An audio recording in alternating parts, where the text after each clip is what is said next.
Good morning, Theresa. Good morning, Whitney.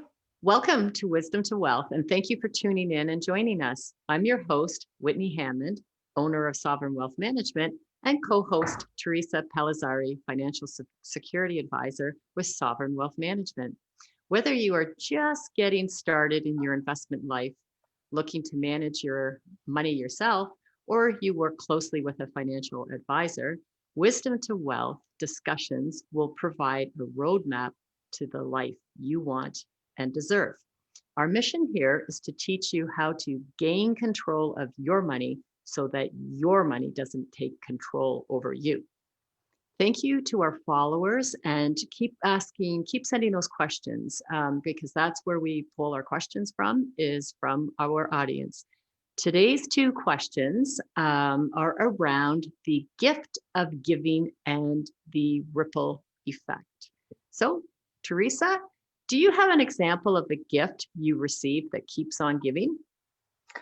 I absolutely do. And I had no idea until we started chatting about this last week of how many gifts were given in our life that we don't take the time to reflect and realize how they've impacted our life. And so on my journey of my thoughts, I went back to 1982. And that was when my mom started a life insurance policy for me. And I had absolutely no interest in it. I'm 20. Nothing can take me down. I am not interested and I don't want to pay for it. So lo and behold, she did. Fast forward to 2020, that policy has grown over 3.5 times the cash value. So meaning the money that was paid into it is now 3.5 times in cash. If I wanted to take it out for whatever reason, emergency, financial security, whatever, and it has grown over 8 times in the death benefit. So it's crazy, but then as you think through that, it wasn't only a gift to me. Eventually it'll be a gift to my children or my grandchildren. So it's amazing when we take the time to focus in on a thought, the power of realizing the value of it all. And the good thing is my mom started policies for my kids when I got into the business 6 years ago. So they were 13 and 14 at the time.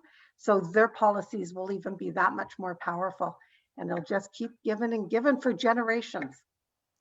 That's awesome. Okay, so I'm the same. My dad bought me a policy when I was 15, and so I'm 56 now. I still have that contract. I have to look. It's unbelievable the amount of money that has grown over the years. And this particular contract that he bought for me, it pays up at 65 contractually, but I could have stopped paying for it decades ago. But it's amazing. And I felt the same way, because when he bought it for me, he paid for it until I was 19. And then when I was 19, he said that it was time for me to start making my own payments. And I was like, oh, I need this like a hole in the head. But anyhow, it's the same thing, because my two children both have significant cash value. I have tremendous cash value in my contracts, and I have one granddaughter, and she has a ton of money in hers. So you're right, it's the gift that keeps giving. My dad has been passed away now for 16 years, but that's that gift. Like I still get the annual statement, and I'm always like, gee, thanks, Dad. Thanks, Dad, for the lesson that I didn't want at that time. The lesson and the legacy. The legacy that just keeps going. Yes, it's fabulous. Is there an example of a lesson that you learned that had a ripple effect? Yeah, well, that again was a lesson that I learned, and at the time didn't really realize it was a lesson. So I was 19, I was in a staff meeting. I worked at a restaurant, and Saturday morning, 8 o'clock, we had a staff meeting. And I sat there through the meeting trying to keep my eyes open. At the end, they had brought in a financial advisor to talk to us about RSPs. Again, I'm 19, whatever, retirement. Like I can't even begin to think about that.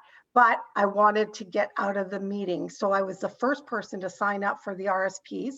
I started with a $50 contribution. Again, I didn't want to dabble into my, at that time, my party money. So I did a $50 contribution. and quick decision, and got out of there. And it is unbelievable how that started. And it got me into the habit of paying myself first.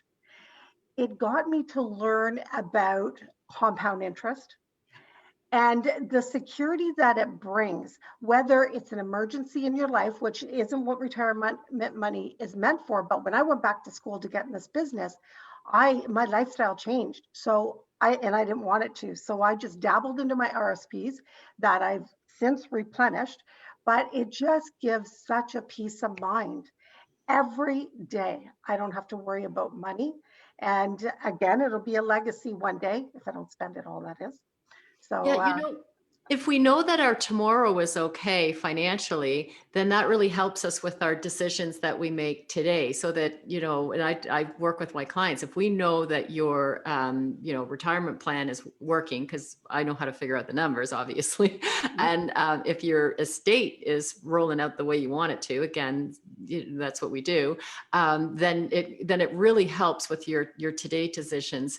And the whole thing about discipline.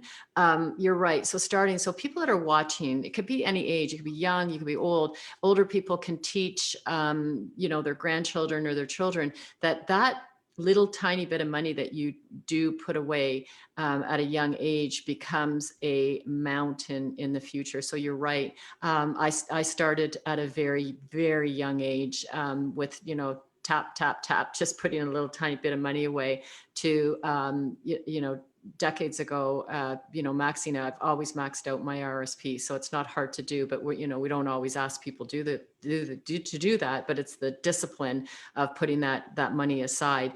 And one of my favorite sayings is, make yourself broke with saving, because people really, you're going to spend all your money anyway. So why don't you peel some off the top and put it aside, put it somewhere, and then live off the rest. Because at the end of the day, all the stuff that we buy, it doesn't really get us anywhere in life. Yes, I know we need clothes and cars and houses, sure, but there's more money. We have more money, so the best thing to do is to put a little bit aside in the beginning, and then live off the rest. And pay yourself first. I love that. Live broke. And you bring into my head every time I get paid and think, okay, take only what I need, put the rest away so it's out of sight, and it can just do its compounding thing. Yeah. Well, remember when you were a child, all of us, we had little jobs, whether, mine was, I delivered the Globe and Mail for a number of years, and I did deliver other newspapers too, but the Globe would take me at a really young age because I'd get up at 5 a.m. and do it. And then after that, when I got older, it was babysitting, but I saved that money. That was the deal. When I was working hard like that, like getting up at 5 a.m, there's no way I was going to spend that on candy and donuts and stuff. So I saved it. And the interesting thing is I still have that money. I still have the paper route money. I just kept rolling it forward and investing it. So we encourage other people to do the same. And thank you, Theresa, for joining us today and talking to us about the gift that keeps on giving. I think it's a fabulous idea. These days, it's hard to get out and shop and buy gifts for our loved ones. Why not set them up on some type of plan, get them going, like our parents did, where we were like, yeah, I really need this like a hole in the head. But here we are all these years later saying, I'm really glad that somebody had the sense to set us up on something instead of buying us sweaters and, whatever it is that you give for Christmas, giving a gift that actually does keep on giving. And so thank you, Theresa, for joining us today. Thank you, Whitney. Yeah. And we'll see you next Wednesday at 10 a.m. Keep sending your Absolutely. questions in. Bye, everyone. Bye-bye.